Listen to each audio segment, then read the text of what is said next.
My name is Tiffany Walker, and I'm here today to talk to you about my internship. But first, I'll start with a story. In the 1990s, I was employed by Catholic Charities, Gallagher Services, as a residential counselor to individuals, as we called them back then, but they were mentally challenged individuals who had recently come out of Rosewood, which used to be a mental institution here in the state of Maryland. Right now, it's currently the site where they have Stevenson College. But these people that came out of the institution, our jobs were to make them, my job description was to teach them daily living skills and to normalize them. And so one day I had two gentlemen, Kurt and Randy. I still remember their names. They were my two individuals, guys, and they were I stand about 6'10". These guys, one of them, Kurt, was about 6'2", and Randy was really tall. He's about 6'5". And they had like a lot of kid mentality. So to take them to McDonald's was a treat. And they had really done well that day in their work study program, and so I took them to McDonald's. And as I'm ordering their food, they're both standing behind me. A gentleman in the restaurant was having an altercation with one of the people that worked at McDonald's. And, Randy and Kurt were very quiet behind me, so I'm thinking that we're okay. Until the gentleman turned around and he said to the other people that were there, does anybody want to be a superhero? And I guess to invoke, people in the restaurant that may have wanted to come between this gentleman and the McDonald's staff. Unbeknownst to me, Kurt and Randy heard, do you want to be a superhero? And they are both behind me shaking their heads. I don't know this until I see the gentleman walking towards me. And then I just turned around and I glanced, and here are my two individuals shaking their head that yes, they wanted to be a superhero. And so right now I was placed in a position to be actively engaged in trying to resolve conflict. Now I told you that was the 90s, so that was many years before I decided to study conflict. But in that moment, people were getting ready to call the police. My fear back then is the same fear I have today, was that if the police came, Randy and Kirk looked normal. If they didn't open their mouths, they were very attractive young men, you would think that they were what society deemed at that time normal. But had the police come and gotten aggressive with them, it would have been me trying to explain to them, to the police, that these guys are mentally challenged, right? And so that's similar to a lot of the things that happen today in America and in our city of Baltimore. Another case that kind of rings for me, or kind of aroused my attention, was the case of Daniel Prude in Rochester, New York. His brother called the police because Daniel was having an outburst. Daniel had stripped completely naked in the winter in Rochester, New York. And it was snow. The scene looks like it was snow and it was rain on the ground, but he stripped and he was acting out. The police were not trained to properly deal with Daniel. Their decision was to try to, because he was kind of being erratic, mind you, he's naked. He has no weapon on him, right? But he's moving around, he's shifting, he's starting to spit. And he wants to kind of, let them put the handcuffs on him, but then there are times when he starts moving around. So they finally get the handcuffs on Daniel. But he's continuing to spit. So they put, which I'd never seen before, what they call a spit sock over Daniel's head. And once they did that, because Daniel, I believe, was schizophrenic, it was a trigger. And Daniel started, moving erratically on the ground and kind of giving them, but again, Daniel was naked and Daniel had some issues, some mental issues. And what ended up is they ended up putting not the knee on the neck, but pressure on Daniel's head. It's raining outside. The end of the day, when the ambulance came, they tried to resuscitate, was not able to do that. When Daniel arrived to the hospital, he was dead. That's what happens a lot of times here in the city of Baltimore and other areas where police are called to the scene of things that sometimes is not, they're not trained to do. So police are not social workers. Police are not mental health workers. They are protect and serve. And so they do the best that they can. So my internship begins with, there is a consent decree with the Baltimore City Police Department after the Freddie Gray issues here in Baltimore City. The internship is with the University of Baltimore's partnership with the Baltimore City Police Department. And it's concerning the consent decree. The portion is the requirement for rebuilding the community's trust.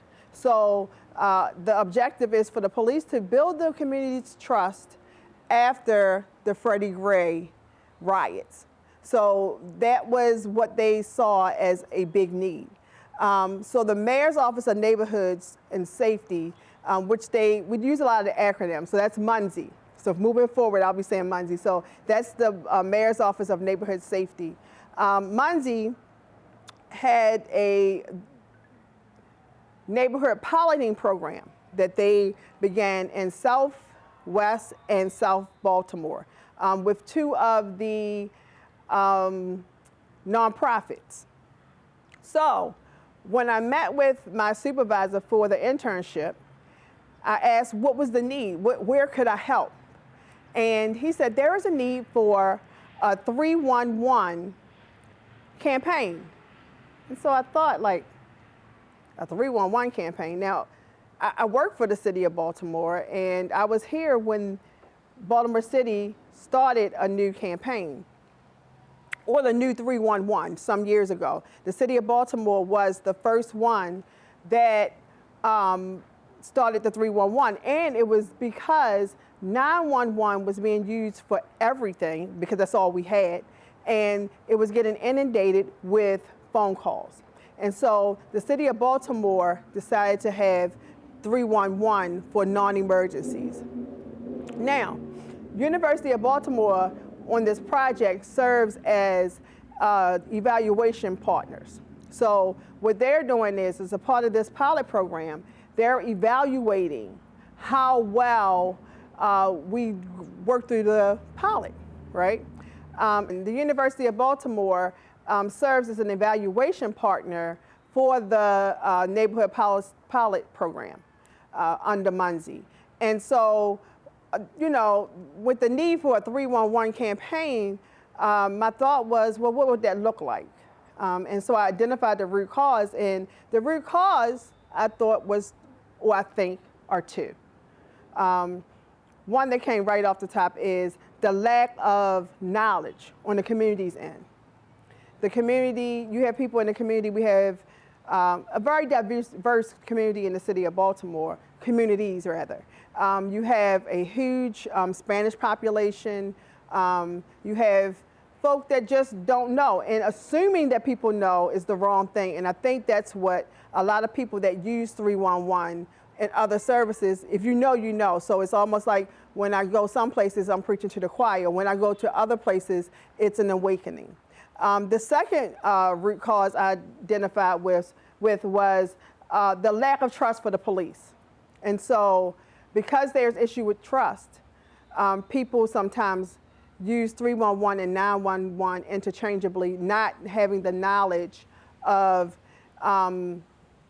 what each subscribes to.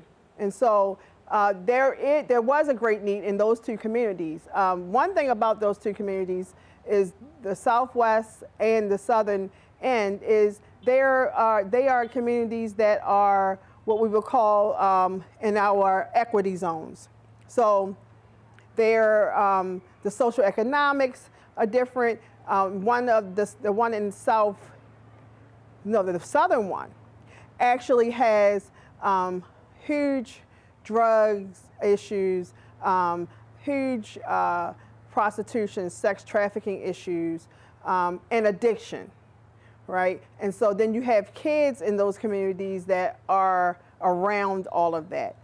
In the Southwest district, some of the same, but it's more issues with the sales, drug sales, and violence. A lot of this, there have been quite a few shootings in those areas, even since I've been doing an internship. And so it's kind of, you know, those issues compacted with the lack of knowledge for what and who to call, and the lack of trust with the police. So I subscribe to the theory, collaboration.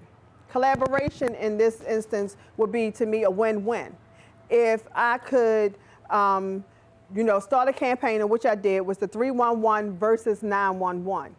And it's an educational component. I did a flyer, was able to do a flyer that showed the different reasons why you would call 911 and the different reasons why you would call 311. And the big identity was to identify that 311 is for non-emergencies. So if there is high grass and weeds, if there is a rat infestation, if there is something, if you got robbed, that already happened, right? That was in the past tense. So if I go out down the street and I get robbed or my car gets broken into, I call 311, and they will decide which police would be deployed or how to deal with that. I wouldn't call 911 for that, although some people in their minds, it's like, for them, it's a crisis right now. And 911 seems to be the number to call, but no, that would be 311. And so just educating people on that. 911 is for, if you see a fire right now, don't call 311. You need to call 911 because you need to get the fire out. So also, if there's a medical emergency, 911, right? If there is an active shooting, we're calling 911. So just kind of getting people to understand the difference and then doing an engagement. And how I went about, I did like that my supervisor gave me the freedom, I feel, to kind of, this is what we need, you create it, you do it, and then I check in. And so what I did, like I said, first I did the first flyer, which I did in English, and I had someone to translate it in Spanish. My first engagement was to the Fayette Street Outreach, which was the nonprofit. I went to their community meeting to speak with the residents who already, you know, some of them already knew about 311, but they didn't know some of the other little small details about why you wouldn't use 911 if I just got robbed, right? So those are the things that people wouldn't know that. Who would know that? I would have thought it too. Actually, me being what I thought was kind of like the expert, because I did take some classes also. I took some classes through this. So when I went out, I kind of wanted to take on the stance that I was kind of like the expert. I tried to get as much knowledge about the differentiation of the two, and to be able to go out and educate and share, not only to the adults, but to the children as well. But at this community meeting, when I was sharing some of the reasons why you wouldn't dial 911 for certain things, even those people who are very active in that community, I could see that the light bulb going off, like that aha moment, like, really? You know, so this was something that worked for them. Another engagement I did was at a community festival, or Community Fest, the Grove Festival, and it was in the southern end, and it was at a school. So there were parents and students there, and that was when I was able to get the Spanish part. So it was a huge Spanish population, and I could see them reading the document in Spanish, and they're like you could see, like I said, the light bulb going off, like that aha moment. And so those are the types of things that I've been engaging in. I have a lot more things on my calendar to go to, but my internship has been more community oriented, and that's kind of like my passion anyway. Just going out into the community and being a part of making it better and dealing with this particular conflict. So like I said, it's just the engagement. It's about stopping everyone from calling the two. And so also in my studies of 311 and 911, although I know that was what my assignment was, I also discovered something else, which goes back to the story that I shared at the beginning. That, okay, if not 911, right? If not 311, how else who else do people go to if there is an emergency, a mental health issue, right? And so one of the things I found out was that there are two other numbers that I ended up sharing, and that's on my last flyer. 211 will connect you to United Way. United Way, this will help you to get, if there are some food issues, if there is housing issues, if there are any other crisis issues, they will help with that. People don't know that because you're not calling 311 if I just got evicted and I need somewhere to stay, right? No, 311 is not going to help you. 911 is not going to help you, but 211 does that. And so I give information on that. The last one is one that I had no clue about, and that's the number 988.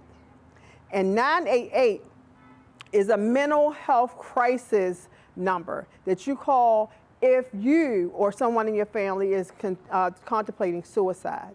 If there is what Daniel needed in Rochester, New York, right? It would have, yeah, they needed 911 because he got kind of erratic out there. You know, you're naked, you're showing out in the street. I'm your brother, I can't get you back in the house. But maybe early on, if they would have called 988, maybe someone could have talked to Daniel. Maybe they could have dealt with him differently because this line connects you to people who are specialized in mental health treatment and mental health, and also in drug treatment as well. And 211 is for that as well. But the 988, honestly, when I got into the middle of this campaign, and I know I'm about 311 and 911, and I know that's the conflict in Baltimore City, but I would, you know, also, my takeaway from this is that 988 is equally as important because, especially after COVID, you have so many people that are dealing with mental health issues that maybe they never dealt with before, they don't know how to deal with. And then you have family members that don't know how to get them the help.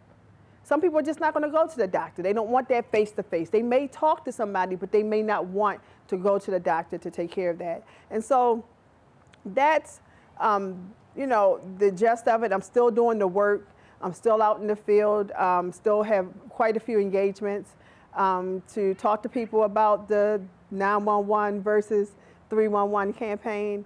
And it's really been like, you know, a pleasure for me because I feel like it's just not something I made and I'm putting it on tables and I'm talking to people and they're not getting it. I'm seeing that it's relevant, that it's important to them. I'm also seeing how this can help with the issue and help kind of regain the trust of the police because now you're not sending them out or trying to get them out or they're not being responsive because now you understand that you shouldn't be calling them for the rat that ran down the alley, right? You can call 311 and they'll have the rat people to come out. You shouldn't call them because your trash can got stolen.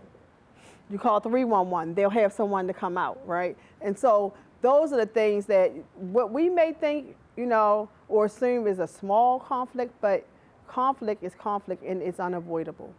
And so this campaign has been what I've been working on. I look forward to writing my paper on how this all, it feels like it's actually a story, just similar to what I shared when I first started. And so if you don't know, the flyer is attached to this presentation, but I implore you to call 311 for 311 issues, that's a non-emergency, and 911 for emergencies. I want to thank you so much for taking the time to listen, to watch my Tad Tiffany talk. Just wanted to, you know, this has been a pleasure actually going through the internship, and thank you so much for your attention tonight.